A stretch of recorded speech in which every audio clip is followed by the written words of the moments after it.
I'm Joe Duffy for Winners and Whiners with a Week 2 college football winner.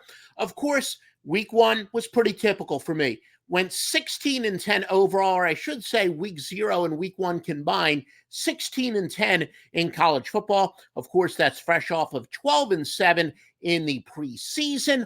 Oh, baby, why have I been in this business since 1988 as a full-time handicapper and pro gambler?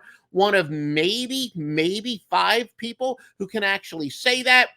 Quite frankly, I am just that good. It ain't bragging if you can do it, and I am so fired up. This is my time of the year.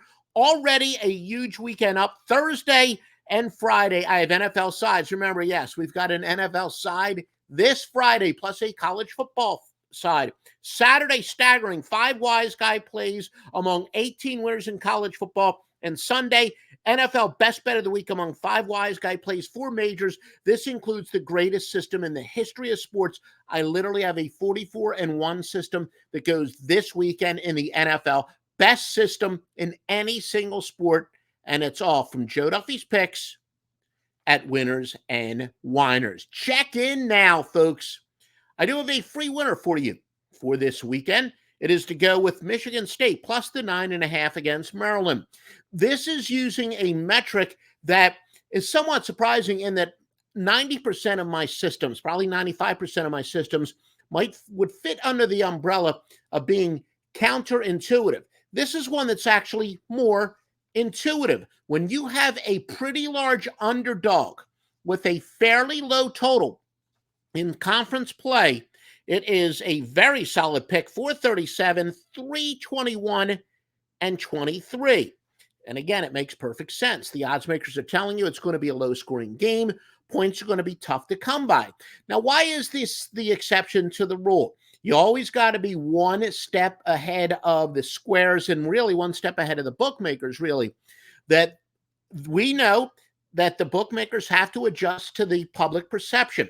The public likes to bet favorites. The exception when they like to bet underdogs would be if the underdog is an elite team, like in the playoffs. In the NBA playoffs, especially after round 1, you're actually going to see a rare case where the public might like the underdogs. When you have 2 ranked teams in college football or college basketball, they often go with the underdog. Or in, especially in the college sports, when you have a ridiculous point spread like we saw last weekend, the public was actually on, or, it was 50-50 as far as the bets were concerned, where some of these point spreads were 24 points, 30 points, 40 points. So that was another rare case where the public will definitely like the underdog. But in this case, they're going to like the favorites because the odds makers are telling you it's a mismatch where it's more than a 7-point favorite, but it's less than 2 touchdowns. So the public's not going to say, I want to bet on the underdog. It's too many points. There's still, the public sees, look, a mismatch. And yet it's not even 2 full scores when you're talking about like a touchdown and a field goal. It's less than that. So this is where the public definitely hates the idea of betting an underdog. So that's one of the reasons why this is kind of somewhat intuitive when you say go with the underdog in a game where points are tough to come by. So again, it is to go with Michigan State. By the way, this angle does apply a couple more times this weekend.